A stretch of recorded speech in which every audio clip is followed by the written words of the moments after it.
परर जिनिस जड़े पंडित चप्पल खराब हो मरामती लगी से जड़े मची निकट गले।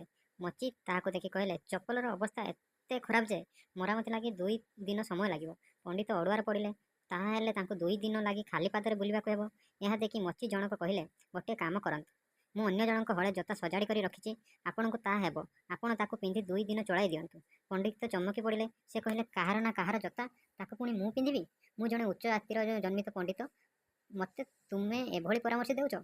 यह कही से एक श्लोक मध्य आवृत्ति करी पकाइले। यह शुणी मची जनक हसिले से थिले प्रकृतिर जड़े प्राज्ञा। से कहले महाशय अन्यर ज्ञान अन्य केही रचना करिथिबा श्लोक अन्य केही लेखिथिबा शास्त्र आदि धारण करी आपण आज जड़े पंडित अथच अन्यर जोता पिंधिबा लगी आपण अराजी। चमकी पड़िले पंडित सते तो अन्य काहार पोशाक पिंधिबा बा अन्य काहा द्वारा व्यवहृत द्रव्य व्यवहार करने को आम अपमान भावे देखु किंतु अन्यर ज्ञान को नहीं निजर पांडित्य प्रदर्शन